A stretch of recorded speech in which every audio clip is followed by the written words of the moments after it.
So here we are. It's another Monday night. It's live. It's just gone 9 o'clock. Huge shout out to those who are listening on the Acts on This TV audio experience. Many thousands of actors download the audio experience on iTunes every single week. Shout out to you. Appreciate it.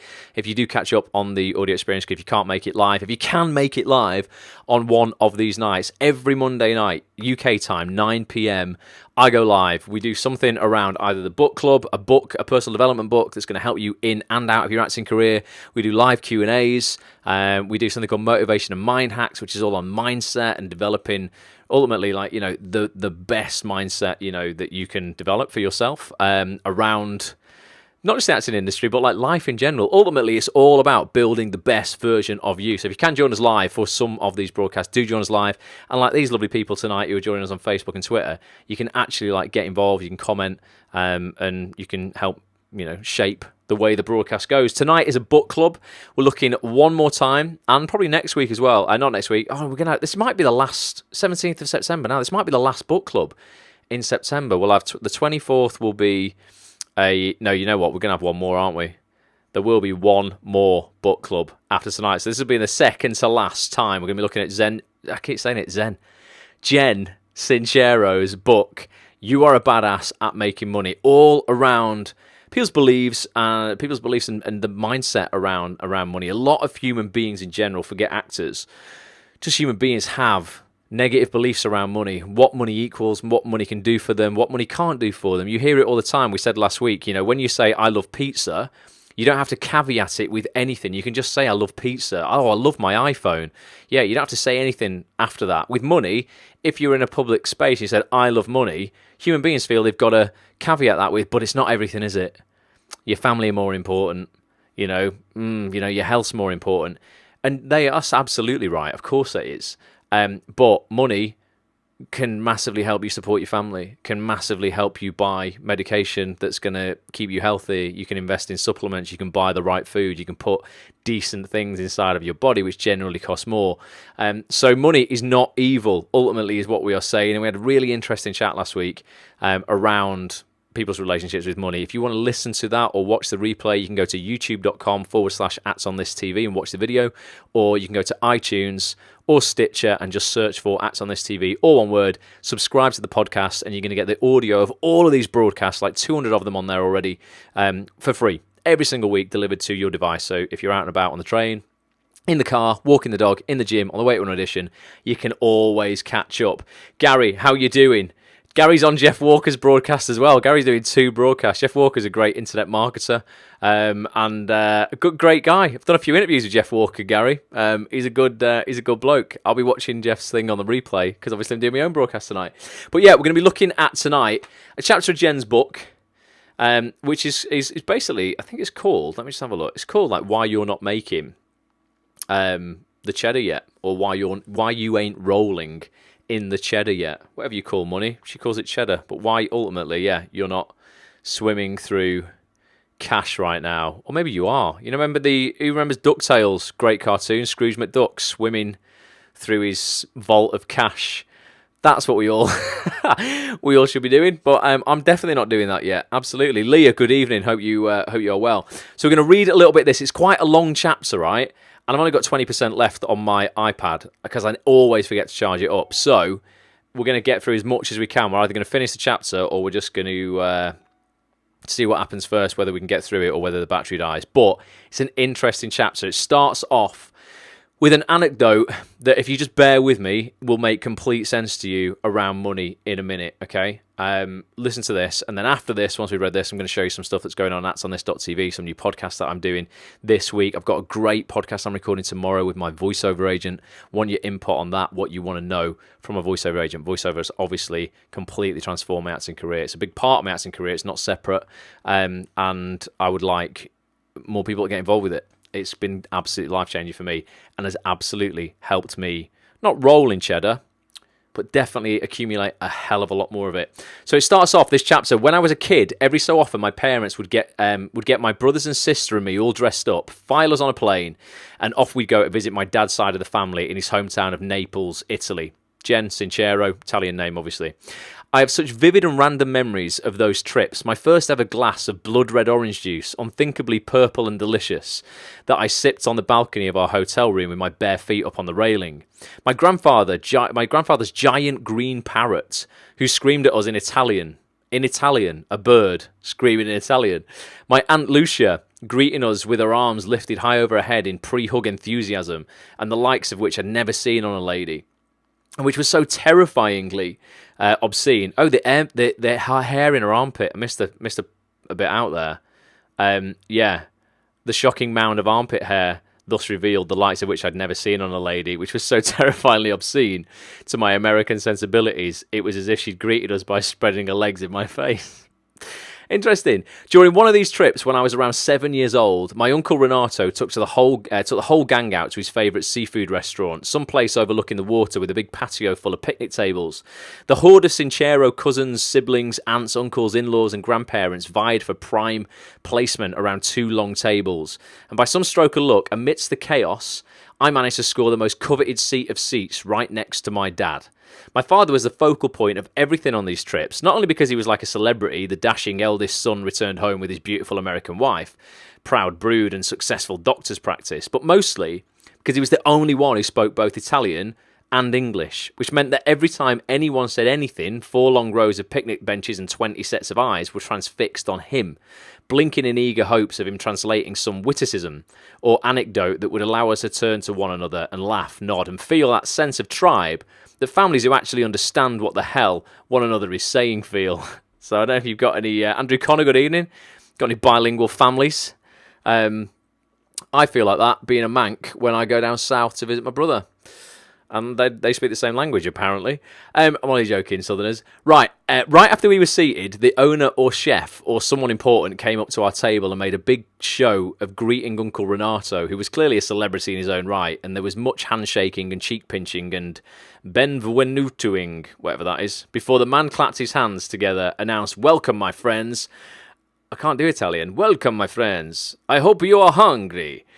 And disappeared inside the restaurant. Moments later, a steady stream of food that would continue non-stop for the next 4 hours began appearing in front of us. At some point, the waitress brought over a plate that was piled high with deep-fried circular somethings, and my dad pulled me onto his lap and told me to try one. "What is it?" I asked. "Just try it." "Yeah, but what is it?" Instead of telling me, he turned to the rest of the table, pointed at the plate and rattled off something in Italian, the only parts of which I understood were the words Jennifer, Mangia. Don't know what that means. Anyone know what that means?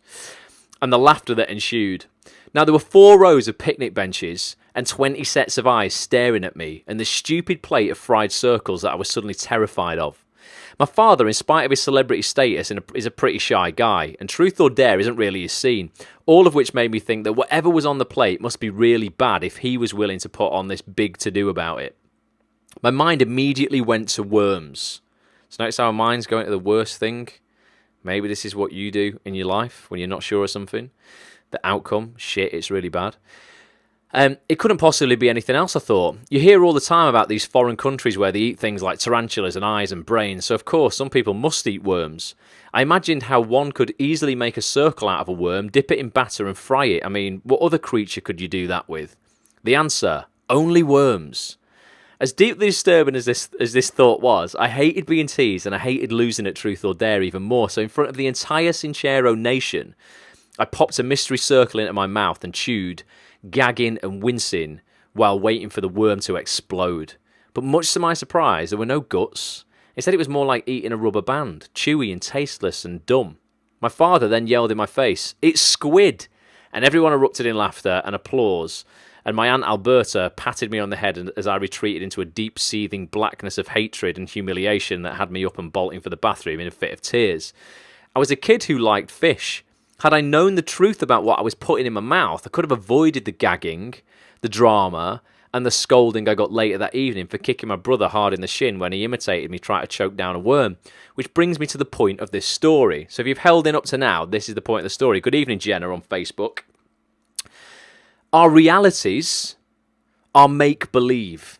Whatever we make ourselves believe, we experience. So she thought it was worms. She believed it was worms. Her experience was shit. This is a terrible experience. It's worms. But it wasn't worms. So our realities are make-believe. Whatever we make ourselves believe, we experience. And you might have really limiting beliefs around lots of things in your life, but we're going to look at the beliefs around money tonight.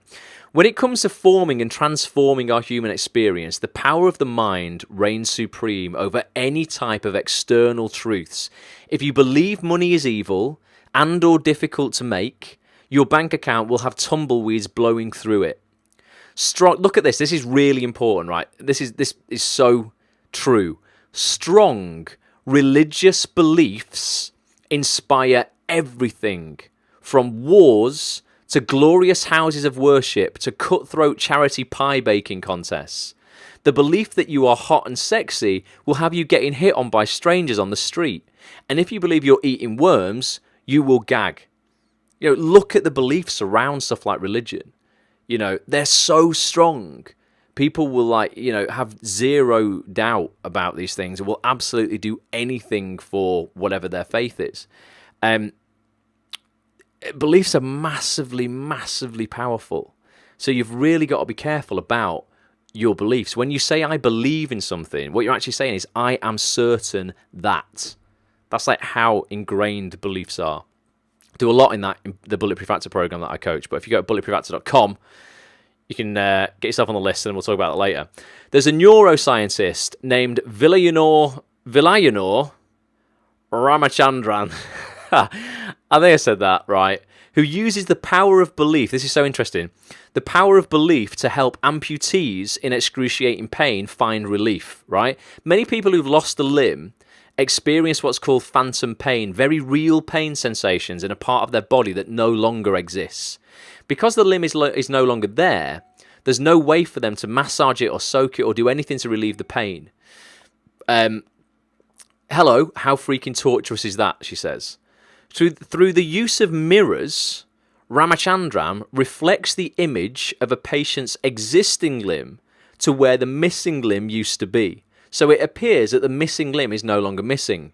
Then, if they're missing an arm, for example, they move their existing arm, unclench their hand, relieve the tension however they can, and the mind is tricked into believing that this is happening to the missing arm, and the pain disappears. By making the mind believe that the non-existent exists, he is able to help patients change their physical reality. So your external world, ultimately, is a mirror of your internal world. Your external world is a mirror of your internal world. Following so far, yeah? If you can make yourself believe the thoughts that are screwing up your financial life, i.e., I can't make money because of X, and whether that's I'm a single mom, I live in the middle of nowhere, I'm an idiot, etc. If you can make yourself believe those thoughts, you can make yourself unbelieve them too. This is how powerful we are and how deceptively simple changing our lives is. We can literally create the reality we desire by making ourselves think and believe what we desire to think and believe. How awesome is that? So a lot of people think and believe they're useless, they're never going to make it in the acting industry, they don't deserve it for whatever reason, they're too late to the game, blah, blah, blah. And they'll say, but, that's just kind of, I can't help it, it's just what I think. Yes, you can. And that's what we've got to kind of undo in a lot of people, particularly, creative people. Bobby says, I believe that you would make time for me when I was in Manchester, and voila, look at that, Bobby, I did. On a Sunday, rainy Sunday morning, jumped on the Met, got myself to Media City, had a brew with Bobby, got on his vlog, and sat in Costa. All right, Lee, good evening, Lee. Great to see you here, mate.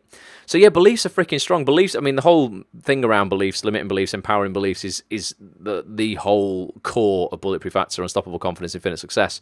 The program that I run, it's a 5-week, super in-depth program. It's going to be launching again at the end of this year. I've launched it about 4 times so far. But we're going to look at a few things around beliefs now. Quite basic, but it's going to at least give you a foundation to at least begin questioning your beliefs.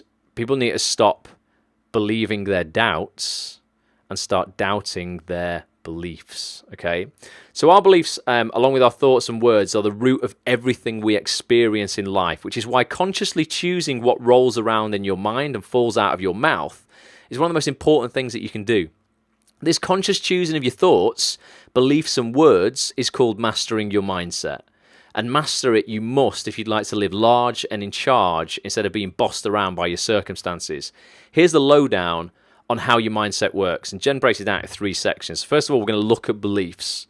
When it comes to money, most people feel like their beliefs are in pretty good shape. And you all on here might think that. And I definitely used to think that, but they weren't at all. Hell yeah, I'll gladly let you give me money all day long. Thank you very much. Here, I just happen to have a bag for you to put it in, right? That might be your thought. But what they don't realise is that this is their conscious mind talking. And that deep down, this is more important, right? Deep down, we all have a subconscious mind, which is the motherboard that controls all of our results in life. And if mama ain't happy, ain't nobody happy. So no matter how much you may think you're all about the money in your conscious mind, if your subconscious believes that you will get cut off from all family gatherings if you get rich because as a kid that's what you saw your jealous grandfather do to your dad when he got rich, then you ain't going to be rolling in it anytime soon, and here's why. That exact scenario, I had a really interesting conversation with a girl I went to school with a few weeks ago whose dad's a multimillionaire. And she's like, it's cost him his entire family. He's estranged, we don't see him, he divorced my mum. He's focused on his business, he's got all this money, but it's ruined him. In her head, this is the conversation we had, she's like, I know I am repelling money. I don't want it in my life. I don't think it's bad because I don't want it to do that to me. And what she needs to realize is it wasn't the money that did that. The money wasn't, the problem there. It was all the other things, that come with a marriage relationship, a family that were wrong. It wasn't anything to do with the fact that this bloke had quite a bit of money in his bank, and it doesn't mean knowing now what she knows and the dangers and the pitfalls of money, it doesn't mean that would happen to her if she got rich, because she's had an education around it and would understand, actually, you know what, I'm going to use it better than I saw my dad use it. But that's what your subconscious can do to you. When you're born, you don't have any attitudes and beliefs about money. You arrive blank, open game for anything. You base your truth about money on what you learn from the people around you and the experiences you have. All this information flows into your subconscious mind before your brain has matured and developed any sort of filter or analytical ability to be like, hold on a minute, just because mum and dad fight about money all the time doesn't mean that money is bad. It could mean he's jealous that she makes more than he does, or that she wants him to pay more attention to her, so she picks fights with him. When you're a kid, all this information comes in through a much simpler kid-sized perspective, meaning you take what's right in front of you at face value. So with this example, where you grew up seeing your parents fight about money, you might believe money equals fighting, equals scary, equals bad, or if I make money, I will be yelled at and unlovable, or money scares the hell out of me because it looks like someone's about to get hit every time the topic comes up. And this information is in the very basic emotional form, gets lodged in your subconscious mind like a meat cleaver as the truth. And there it remains for the rest of your life, unless you reprogram it, which I'll show you how to do later in this book. Hopefully we'll get a chance to look at that. Serving you well if it's positive and helpful, and frustrating the crap out of you if it holds you back from creating the life you desire. Here are the 3 basic attributes of the subconscious. Simon Barton in the house. All right, Si, good to see you joining, talking all about money tonight. So your subconscious, it's primal. The subconscious mind's number 1 concern is survival. That is it. That's why every time you have an idea that might take your life to the next level, within 5 seconds, your subconscious mind, the primal instinct that wants you to survive, is trying to talk you out of it. Why don't you write to that person or reach out to this casting director, etc. Oh no, holy shit, what if they don't like me and then they blacklist me forever? Bang, bang, bang. It's ultimately survival. Your subconscious just literally wants to keep you alive, save you from hurt, save you from embarrassment, save you from financial loss, save you from anything remotely negative. So it keeps you super, super safe, talks you out of everything, and thus you live a very, very average life if you're not careful. So we don't want to allow our primal instincts ultimately around our subconscious to rule us. As a little baby who can't take care of or fend for itself, losing love and being abandoned literally equals death. So anytime we come near to putting ourselves at risk, the little prince in our heads goes crazy and tries to stop us. This is one of the main reasons we stay stuck in our lives. we're not in lives that we're not nuts about. We don't want to risk trying and failing, trying and succeeding, losing weight, getting rich, having a new opinion, a new love life, a new strut in our step for the fear that people we love will reject us when we change. Whilst this may work for a little kid who's doing the best he can to survive, it sucks for an adult. I have a friend who literally every thought like that personified anxiety overload, says Bobby. I think it's so common for a lot of people, man.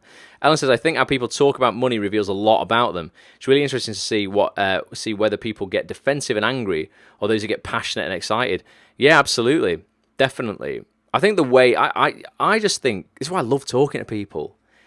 I think if you just go, you know what I love? I love meeting people, having a chat, having a coffee, because you know I'm a total coffee addict.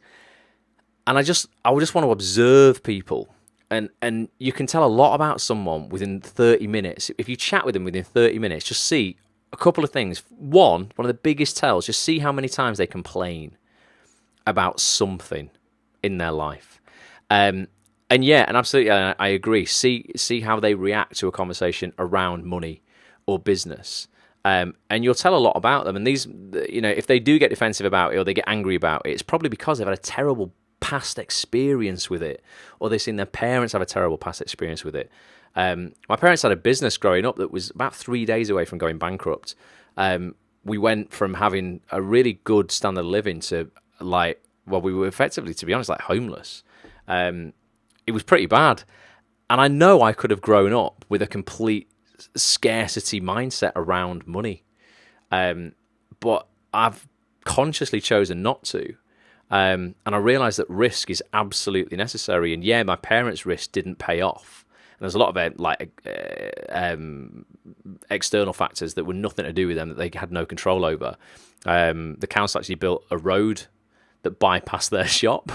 So overnight, literally all the passing trade just went because there was a new road that made journeys short. So there's a lot of stuff that they couldn't handle or have any control over. But I've been completely aware of my life of going, you know what, when you feel like that, like you're closing up, you don't want to take a risk when it comes to money, that's the equivalent of me going into a betting shop and betting against myself. If I'm not prepared to invest money in myself, the most important thing I can invest money in, whether that's spending money to go on a course, to attend some workshops, to buy some technology that I can, grow my business with, etc. If I'm not prepared to invest that money, I am literally like going and betting against myself. And I always remember that. And I go, no, you've got to bet with yourself. You've got to go and invest in that money. And every time I can't think of a time where I've put a lot of money into myself and it's not paid off. Amy Allen, good evening. Andrew says, I've tried to stop being a complainer and now I complain about struggling not to complain. I'm sure you're not a complainer, Andrew. So that's the first thing, right? Your subconscious mind is primal, okay? It's primal. It's instinctual, ultimately. Secondly, it's sneaky as fuck, right? Most people have no idea that they've got all these underlying beliefs holding them back. I work with people all the time, and when they start on this Bulletproof Actor program, this is the thing that we begin with, and a lot of people come into the program thinking, I'm all right, I'm okay, I'm operating at a good level. And then they realize actually just how many limiting beliefs they actually have. They're only aware somewhat of their conscious thoughts. So they work on those and leave the real culprit beneath undisturbed. This is how we get trapped in our patterns, dating the same weirdos over and over, repeatedly working for people who treat us like poo, spending all our money the second we make it. The little prince, that primal instinct in your head, and your unquestioned conscious beliefs are ruling the roost. Thirdly, your subconscious doesn't want to be dethroned at all, right? And your little prince will pitch a full-on temper tantrum if it looks like things are headed that way. Let's say you make the bold decision to quit your job as a kindergarten teacher and open the daycare business of your dreams, right? Or heaven forbid, you quit your job as a waitress and you actually go for it in your acting career. You put very clear and no-nonsense financial goals firmly in place, set about securing a loan to rent a space, come up with a name like perhaps Who Cares Daycare, and neatly get all your ducks in a row. Meanwhile, beneath the surface, if you believe that struggling is more noble, this is the thing, right, is more noble than succeeding because that's what your parents taught you, and that everyone who loves you as you used to be will judge you and abandon you when you're rich, your subconscious self might attempt to protect you by suddenly getting the flu, by picking fights with people who can help you, by inspiring you to procrastinate, make terrible investments, drink your face off the night before or morning of an important meeting, etc. When you change who you are being, you're basically killing off your old identity, which completely freaks your subconscious self out. Change hurls you into the unknown and puts you at risk for all sorts of loss and, of course, all sorts of unthinkable awesomeness, which is why it brings your biggest fears to the surface. It's that very famous quote, remember, you've heard it loads of times, I'm sure, where it says, actually, you know what, it's not failing that we're afraid of. It's success, and, we're actually not afraid of our weaknesses, we're afraid of our strengths, and actually, kind of how incredible our life can be. That's the thing that freaks us out more than anything. Your little prince is desperately trying to keep you in a safe, known space, otherwise known as your comfort zone. But if the truths you're running your life on no longer fit who you're becoming, it's like trying to squeeze into the snow pants you wore as a kid when you're 36 years old, which I am now a week ago today. Thanks for the birthday messages. Not so comfy, after all. Yet we do it all the time, because even though they cut off our circulation and hold us back from who we so desperately want to become, the puffy pants are familiar, cozy, and feel safer than trying on an outfit that we've never worn before. We're so attached to the unhelpful familiar, in fact, that we will spend our valuable, very finite time here on Earth crafting excuses to keep ourselves right where we are, instead of leaping into the glorious unknown and growing into who we're really meant to be.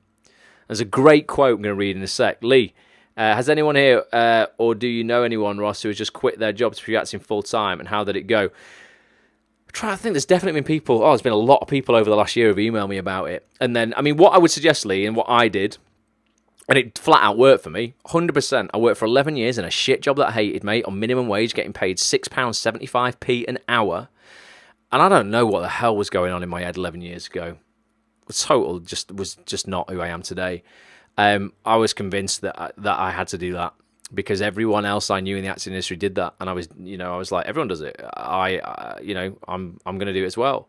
And ultimately, I had everything that my friends had, which was sweet FA. I had nothing at all. I was living month to month, doing what everyone else does, having what everyone else was having, which was just like a really unfulfillable life. Zero success in acting, no voiceover. Man, it was just shit. I didn't quit overnight. I wouldn't suggest anyone. That's all very romantic, innit? Quit your job, walk out, tell your boss to stuff it, and then, what do you do next month when your rent's due or your mortgage is due and you can't pay it, right? You can't just quit like that. I spent 6 months transitioning. So it's hard work. It's tiring as hell, because you might work your 9 till 5, or for me, I was working sometimes 1 till 10. I was working 9 till 6. Sometimes I was doing overnights for stock takes. It was a bit shit in terms of the shifts and stuff. So I didn't have a super set pattern. But you work your 9 till 5, and then what you do is you go home and you work your 5 till 9 on your own job, man. Go game, says Lee. Yeah, it was game I worked at, man. Pile of shite. It was great when I was 16. Nothing against game now. I'm sure it's fine if you want to work there, but I was trying to have an acting career and work there. The two are not conducive. They're not. It's not gonna happen when you're there for 40 hours a week. So I transitioned. Yeah, I was building online businesses on the side, 5 till 9 after my day job, when most people would go home, put their feet up and want to run away from the world. I've done a hard day's work, so I don't want to do any more. By all means, live your life like that, but you'll never get out of your situation. And I slowly transitioned, mate, and I started doubling down on acting classes with some of the revenue I was making from some online businesses, which is very little, to be honest with you. I didn't suddenly make an online business and suddenly be rolling in it. I was selling stuff on eBay, mate. I was flipping stuff on eBay, to be honest. But I was making, probably an extra 50 quid a week. That paid for 2 acting classes. And through that acting class, I got a decent agent, doubled down on that. I had a really frank conversation with her going, look, I want to get out of this job. This is what I need. Who can we contact? I want to start getting more work. Same with my voiceover agent. And I had a conversation. I said, listen, if I go completely like full-time on acting and voiceover, if I say I'm going to be free Monday to Friday, is there any kind of guarantee in the voiceover world, for instance, you can maybe guarantee me a job every 2 weeks, which would be like most jobs, the minimum you get paid in voiceover is about £200. So I was like, well, I can get 400 quid from that. I can still do my eBay job, which is, 50 quid a week. So I've got another 250 coming in from there. I was getting myself to about £800 a month. And I was like, right, it's still not a lot to live on, but you know what? I'm out. Now I'm out. And I got out, and if anything, the fear, the holy shitness that kicked in of going, wow, this is it, this has to work, was the thing that propelled me then forward. So you're never just going to be able to leave your job, mate, and go, right, that's it, I'm acting full time now. If all I did these days was act full time, I'd just survive, but I wouldn't, I probably won't be making much more than I was making in game when I was there, which is probably like voiceover work I do very, very well out of. Really well. Last week, I earned 3 months worth of what it would have took me to work in that shop in voiceover. Acting wise, I mean, you get paid all right, but most TV jobs, you do an episode. I was on Casualty on Saturday night. I think that's roughly about 1,200 quid an episode, which is great, but you don't get an episode a week or an episode a month or something like that unless you're in it full time, So if I was looking at how much I was actually making just out of acting, I'd still probably need to do something else if I wanted a quality of living. So it's unrealistic for anyone really to go, right, I'm definitely going to leave and that's it. You're going to have to hustle your ass off, man. But at least hustle your ass off at doing something that you want to do. Something that's maybe related to the acting industry or maybe related to another passion that you've got, as opposed to doing a job that's sucking the life out of you, keeping you in your comfort zone and convincing you that it's the right thing to do. I don't know how I stayed in that job for so long. Amy says, the thing about success being scary blew my mind. I've just started Anthony Miner's acting workshop classes, and it was mentioned too. Family has for sure put those thoughts into my mind about being fearful of money and success. It's all bullshit, and I'm totally changing my mindset thanks to you and Bulletproof Actor. Boom, Amy, bosh. Love it. Honestly, it is. I can't tell you how your life changes when you, and it sounds like so airy-fairy, and like this is not going to work for me. When you say, listen, start expecting good things to happen in your life. I promise you, right, I'm the most practical person on earth. And if someone, when I was like feeling shit, had said, you need to start expecting things to get better rather than focusing on how shit things is, I'd have been like, just fuck off. Like, it's dead easy for you to say because you're not where I'm at. I wouldn't have believed it at all.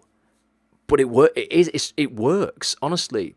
You're probably blocking yourself, a lot of people, from having the success because you are wallowing in shit. And it sounds like an easy get out, and it sounds like it's too easy because it's like, well, I just start thinking that things are going to go well and I start showing up in a more positive light in the world and good things are going to happen to me, are they? But the answer is yeah. Like, it really is. People want to be around positive, decent people. They'll give you opportunities that they won't give you if you're just walking around feeling sorry for yourself. And doing something that you hate is not going to help you not feel sorry for yourself, because me working in that shop was making me leave game at 6 o'clock at night, go to a bus stop, wait for my bus. Sometimes it was cancelled. 247. 247 from the Trafford Centre was one of the shittest buses ever. I hope it's got better nowadays. But I'd often finish work feeling like crap at 6 o'clock, go to the bus stop, my bus would be cancelled, and I can't drive because my eyes are dodgy. So it was always going to be that way. I'd either have a 45-minute walk home in the cold, or I'd have to stand there for like 30 minutes, freezing cold at the bus stop. But what I would do on those days, put my earphones in, listen to a podcast and fill my head with positivity. Even when that shit, was difficult. And again, it just helped massively. It just put me in a better frame of mind for when I got home, I was ready to work on my side hustle, as opposed to going, right, that's it, pack it in, eat some chocolate and watch TV.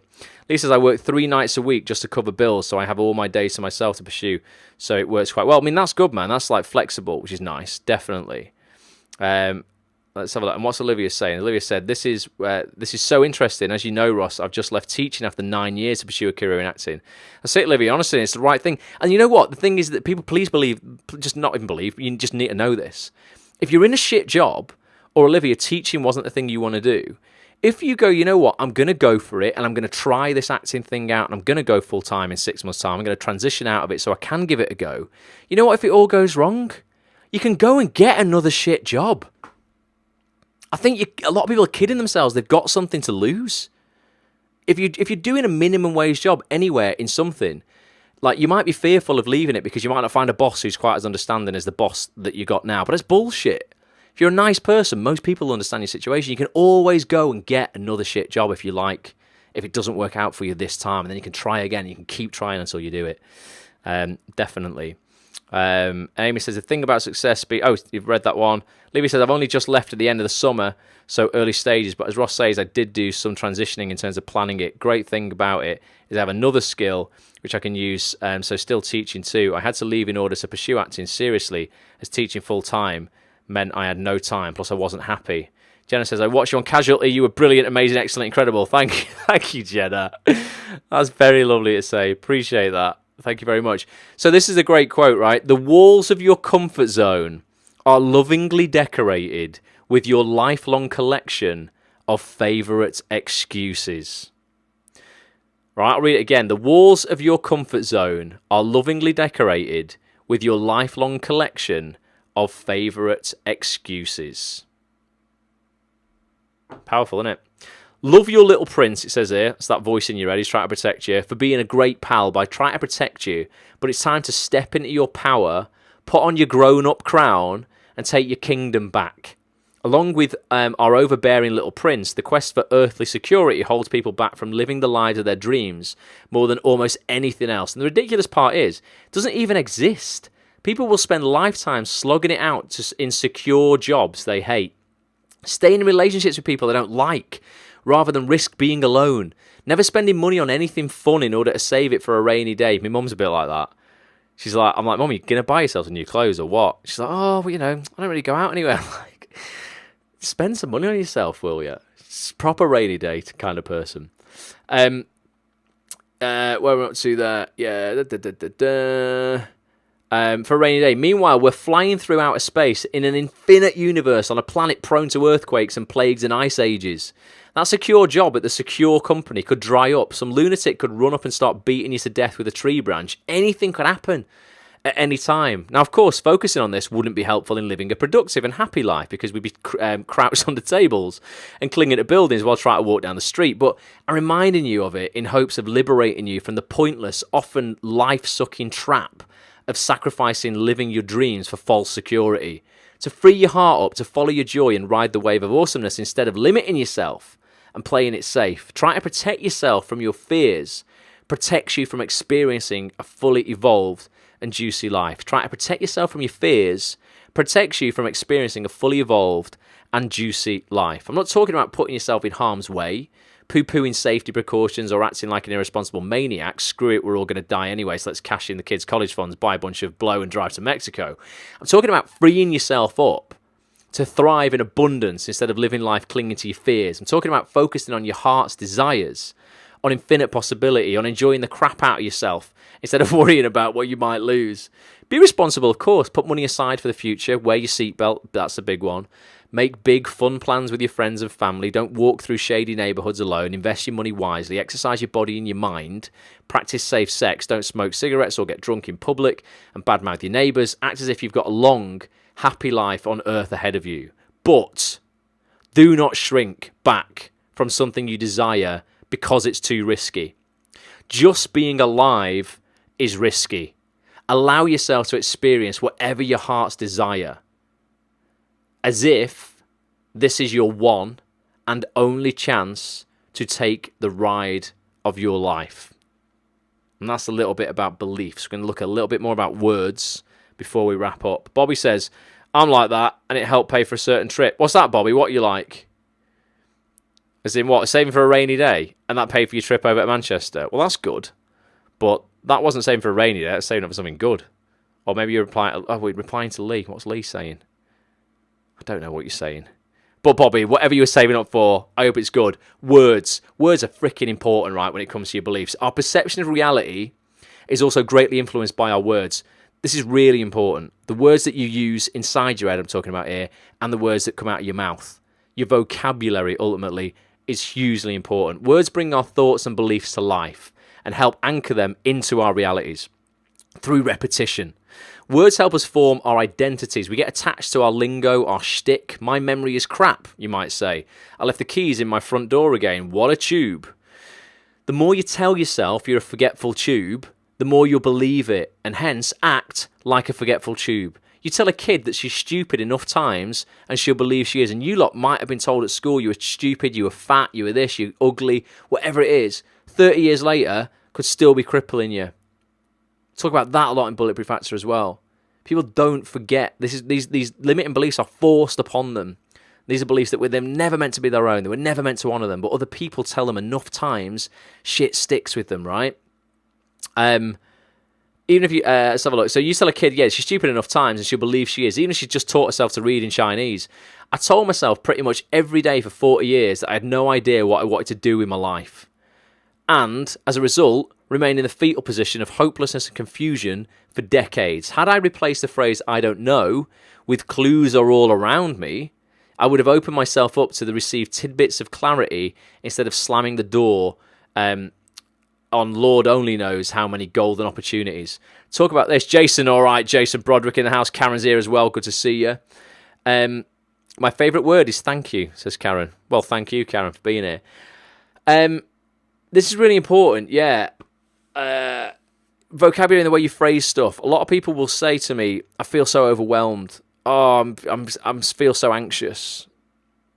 If you replace the phrases I feel overwhelmed or I'm feeling anxious with something positive, right? Like, right now, you know what? I am blessed with opportunity. I don't know which opportunities I'm going to take. I'm still figuring it out. But if you look at anxiousness as blessed with opportunity, because you might feel like, oh, do I do this? Do I do that? Oh, I can't decide. It's going to just put you back in control. Rather than saying, oh, I feel dreadful. I've got a cold. If someone says, how are you? You could say, oh, you know what? I'm beating a cold. Because subconsciously, your subconscious is always listening. As opposed to going, oh, I feel so terrible. It's the same, when you feel like shit when you're hungover and you wallow in it. I've not been hungover for many years now, but I definitely remember this as growing up. I could kind of talk myself out of feeling hungover if I believed I wasn't. That was back in the days when I worked in game and I was hating my life. But yeah, you really can affect, I think, your well-being and the way you feel physically by your vocabulary and the things that are going on internally in your head. Your external world can absolutely affect your internal world. And A says, yes is a wonderful word. Well, it is. And that's all you need to remember. Whenever you want an opportunity in your life, Nate, all you've got to do is not move mountains, probably, not, change nature in the world. You've got to get one other human being to say a 3-letter word, which is yes. That's it. That's all you need to do. To get a part on TV, you're looking to get one human being somewhere to say yes. That's it. Jason, interval of Wicked here, mate. Just getting my fix of the Ross Grant. Jason's on stage in the Wicked tour. And he's tuning in. Jason, total ledge, mate. Because we are creatures of habit who tend to have our words on repeat, they become like a chisel that forms grooves in our mind. They're called engrams and neuropathways. Playing the same stories over and over, anchoring in our thoughts and beliefs and defining our reality. Our words are like water flowing over rocks. Over time, they have the power to create grooves the size of the Grand Canyon. This is what I love about the phrase stuck in a rut. You're literally stuck in a rut or a groove of thoughts, beliefs and words. And in order to free yourself, you need to consciously create a new groove. And a great place to start is by getting yourself some new, better words. Language defines and shapes our perception of reality by giving it an understandable structure. We create and reinforce boundaries around time, for example. Talking about what we did yesterday, how tomorrow can't come fast enough, and how someday I'm going to start eating healthy, but right now I'm going to explore what a cheeseburger tastes like with a slab of butter on it, etc. Meanwhile, according to Einstein, time is an illusion. It's flexible. It's non-linear. And the whole 24 hours in a day thing is a giant hoax. We've all heard this before, yet we are staunch 7 days in a week. 52 weeks in a year kind of culture. And this is made real by our language. The Hopi people, H-O-P-I, who perceive the world more in tune with Einstein's findings, have no words in their language to express the past or future because they basically exist in the now. In fact, they don't even have a word for now, because a step back and call it something would take them out of the moment. There are countless realms of reality, and the words we use wrap us up nice and tightly into whichever perception we're participating in.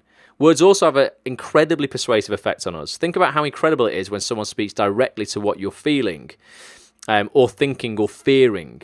The right words spoken at the right time can make you feel recognised on a deep soul level and can be so powerful as to inspire entire nations of smart people to vote idiots into office. Might have just happened in America. Or a whole community to drink lethal Kool-Aid. So start paying attention and notice if you're repeatedly announcing how much you hate or fear, mistrust money via language, such as I'm an idiot when it comes to money. I could never afford that. I hate that rich bastard, etc. If you're bad-mouthing money ultimately, you're going to want to go ahead and knock that off, right? Stop that altogether. Mark Joseph's in the house. All right, Mark, hope you're good, buddy. Phil Goldacre's in the house as well. Thank you for joining us, Phil. He says, I'm working in the best business ever, which means I get paid for helping people save around £1,000 and more a year on everything. Plus gives free personal development and mega effective training. PM me for details, and it's risk-free. You'll love it. There's a shout-out for you, Phil Goldacre. Phil's pitching on tonight's broadcast, but that's all right if it's legit, Phil. I trust Phil. He's a good lad. So I'm sure it is. Last, very quickly, going to look at thoughts, just 5 minutes. This is the third thing. So we've got beliefs, we've got language, like words, and we've got thoughts, right? Your thoughts inspire emotions that inspire action that forms your reality. Ultimately, it all comes down to the action you take. Everything I coach actors on, or people in general, is about taking action. And that all begins, to be honest, with the belief you have in your potential. That dictates the action you take, which ultimately, of course, dictates the results you get, which feeds back into your beliefs. But your thoughts are a big part of that. When I was little, we lived next door to a family with a bunch of kids close to my age, says Jen. Their parents were German, and while I was playing at their house one day, a couple of weeks before Christmas, they let me in on some very valuable information. Apparently, not only were there presents to be had under the tree on the 25th of December, but there was another holiday they celebrated in Germany at the beginning of the month called St. Nicholas's Day. And if you left your shoe outside overnight, it'd be full of presents the next morning. Hello?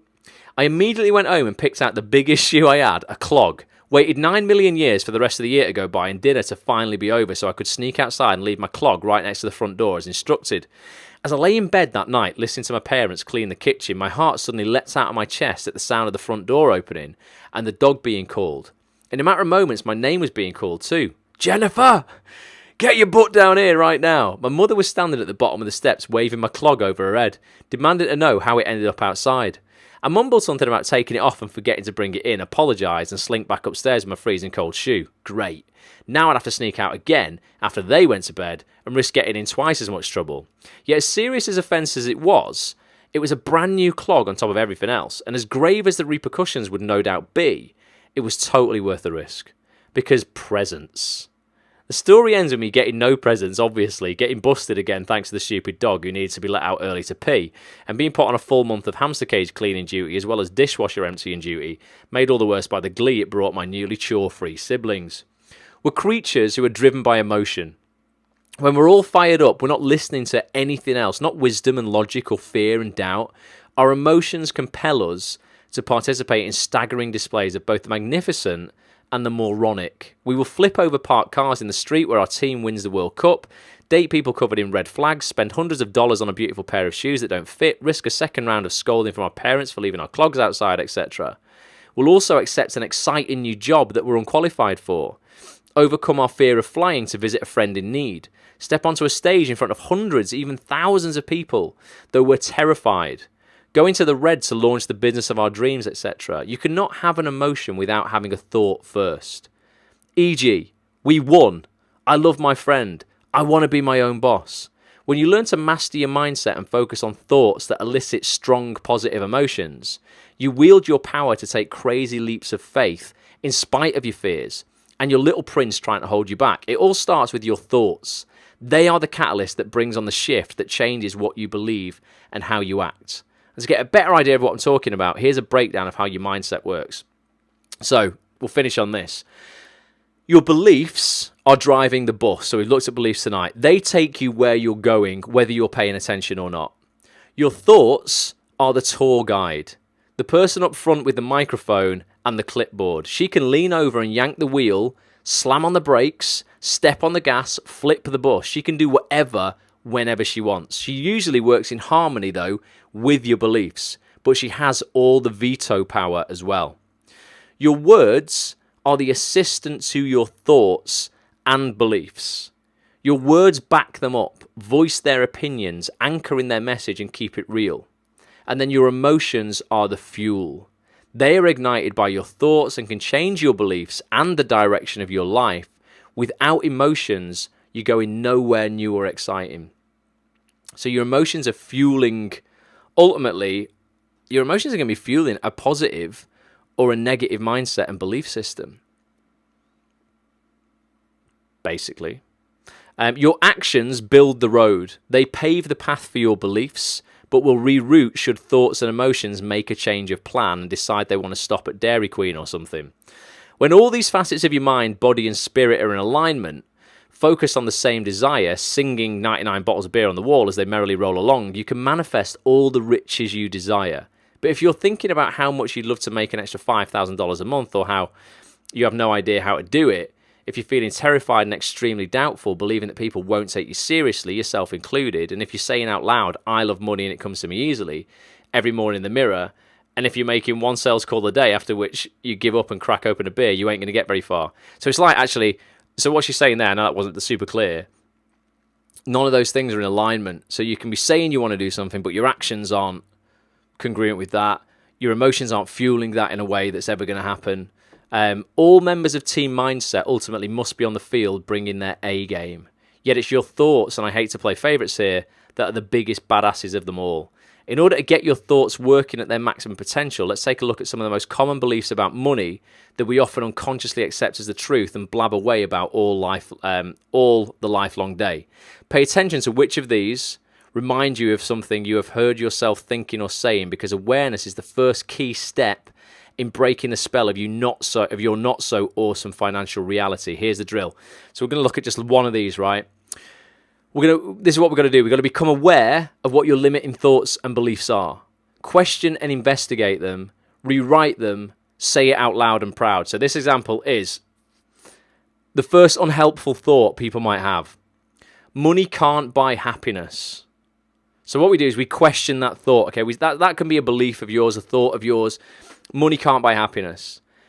Rather than, blindly accept that, and believe all our doubts around money making us happy, we've got to start doubting our belief that money can't make us happy. So we go, okay, what does make us happy? And she's got some answers here for Jen. Well, for Jen, hanging out with people I love, grilled cheese sandwiches, being loved and loving others, laughing my ass off, giving great gifts, traveling, hiking, playing with my dog, taking road trips, listening to music, drinking beer, having my own business, leaving huge tips, freedom, getting massages. So then we go, question, does having money help me achieve any of these happy things? Answer, yes. So then we've got to rewrite our thought or our belief around that.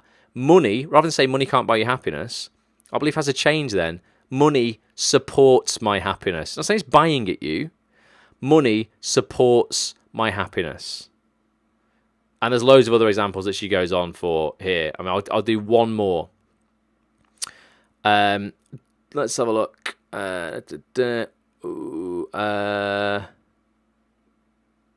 Unhelpful thoughts. Have a look. Which one should I choose? Money. Money's supposed to my happiness. Okay. I'd rather focus on having fun than making money. You probably heard people say that a lot. I'd rather focus on having fun than making money. Question, is it fun when you make money? Answer, yes. When I make it, it's fun. But what I have to do to make it isn't fun. Okay, so let me question that. Would it be worth your time during your one and only life to find or create an occupation that is fun? Yes. Do you understand that anything you set your mind to is possible, even having a job that is lucrative and fun? Answer, yes. So our rewritten thought then is, I make making money fun. So again, it's all down to beliefs, and the thoughts that you have are going to completely drive your life and that bus that Jen talks about in one of two ways. And if you're full of limiting beliefs, you're going to stagnate. You're not going to grow. You're going to stay exactly where you are, and you're going to ultimately get to 90 years old, realize you should have gone for it, and then die with regret. That's terrible. We don't want to end. We don't want to end on that. But yeah, ultimately, we've got to start addressing our limiting beliefs around money, our relationships with it, our relationships with our jobs, and ultimately the belief that people think they can't do a job that they love and earn money out of it. Even when you're not doing a massive acting gig, you can still enjoy the work that you do. I love absolutely everything that I do outside of acting. It took me a long time to get that way, but I used to, making money on eBay, bloody loved that. When I was back at that shop and I was making money on my own terms, flipping stuff, buying stuff cheap from pound stores, selling it on eBay for £5. I was loving it, absolutely loving it, because I could do it from home. I didn't have to serve anybody in a shop. And it just gave me way more freedom to explore my acting career. Phil says his idea is totally legit, completely. And Mark says, I'm sitting watching this in a B&B, shooting with Chris Stone tomorrow. Nice one, Mark. Yeah, I text Chris. He's not texting me back, but he phoned me and I missed his call, so he's probably in a mood with me. Tell him I said hello. Jay says, good luck tomorrow, Mark. If you are at the Garden Cottage B&B, ask the amazing Graham who runs it for some generic advice.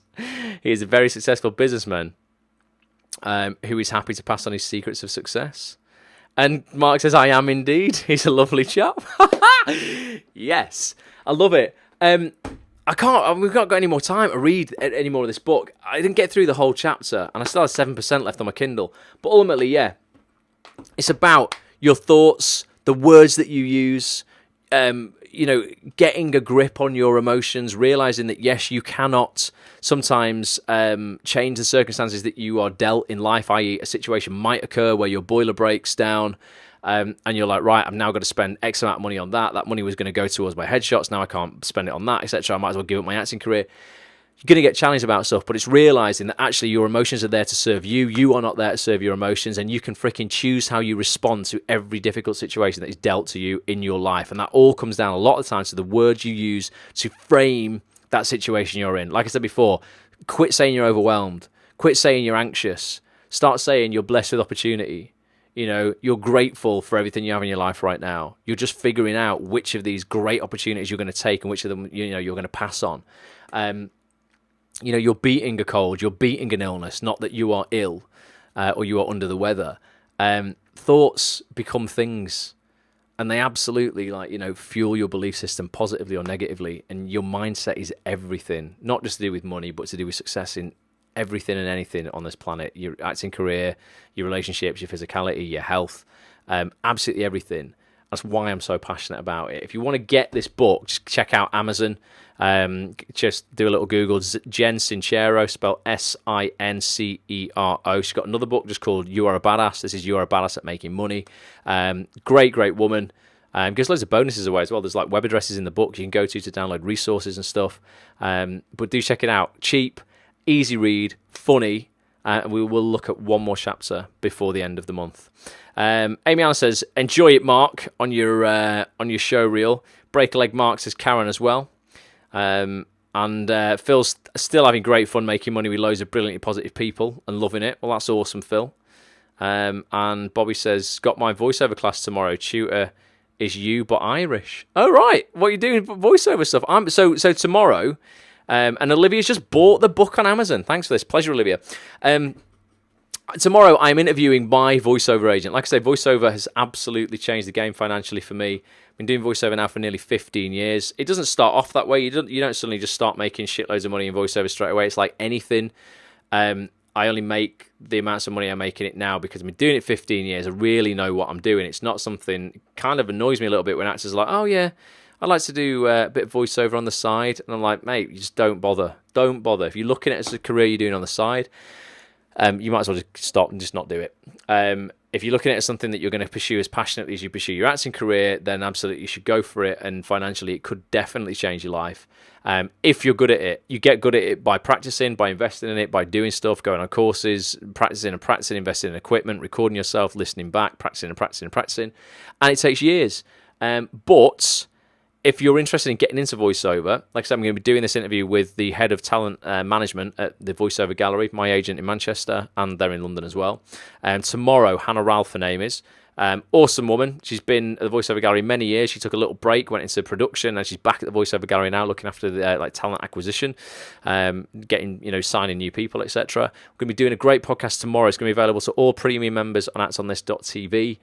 Sometime probably the week after next. If you've not got a membership, I'm going to just ask as well now. I'm going to just start, now I've redesigned the website. If you've not got a premium membership at Acts on This, and you have watched, I don't know, if you've been on 10 of these live broadcasts, and you've not got a premium membership at Acts on This, you really need to get one, because you're clearly invested in hitting your next level, whatever that is. You wouldn't sit and watch 10 of these or get involved with this stuff that I'm doing if you weren't interested in the other stuff that I've produced. On the website on actsonthis.tv, there's literally it's well over 100 hours worth of stuff on there already on the news site. It's growing all the time. I just put Haisha Mysteries podcast on today. If you go to the Watch News section up here, Here's Haisha, 10 years to an overnight success with Hollyoaks actress Haisha Mystery. That's her character Yasmin there, who's looking a little bit stern in the face. Haisha's a lovely girl. Looks a bit, it's going to knock you out in that picture.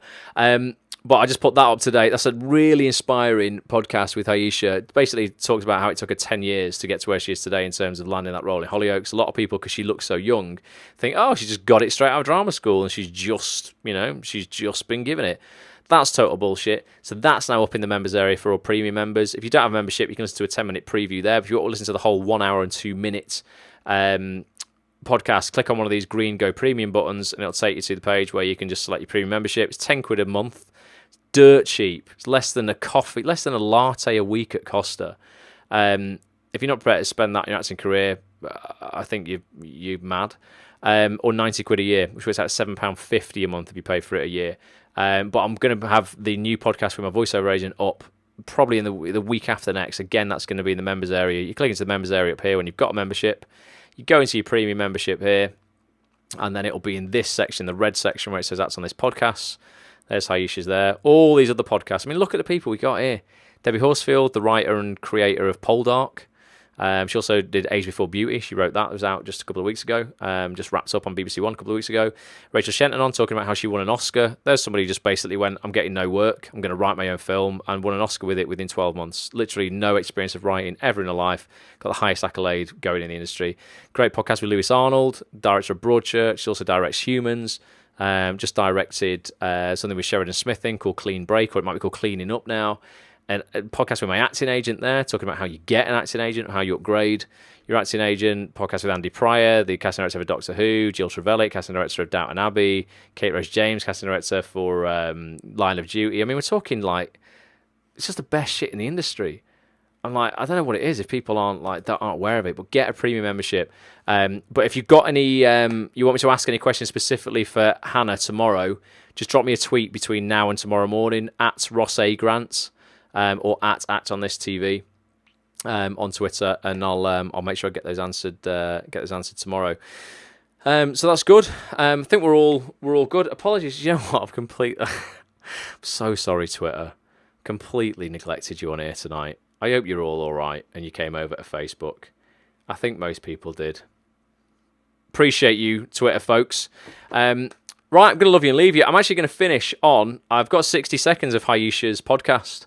I'm going to just play you a little bit. This is 60 seconds of an hour and 2 minute interview you'll find in the members area at actonthis.tv. If you listen on the audio experience as well, thank you for listening tonight. Listening tonight or today, whenever it was for you.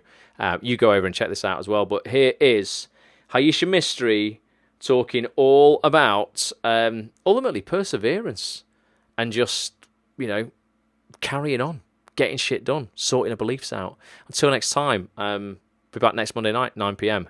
Love you lots. Bye for now. Just what advice would you have for someone who is maybe feeling a little bit jaded and a little bit, negative, I guess, towards the industry and maybe feeling that they're not going to get where they want to go? I'd say never give up and always think about where you want to be and not what other people are doing or not where they are at. And I think it's a really, really tough industry and you need to have thick skin. Yeah. And there's little things that you can't let it get to you. And there is a lot of rejection in this job and you need to understand that. You need to see yourself as a business. You need to represent yourself as well as your agent representing you. I've done classes in Manchester, Royal Exchange contacts, stuff like that. And I've put myself out there and I've made sure that I've got those contacts. If you want to do something, do it. And don't give up. Don't think about what other people think. It might be hard and it probably will be hard to get where you want to be. But never give up, never.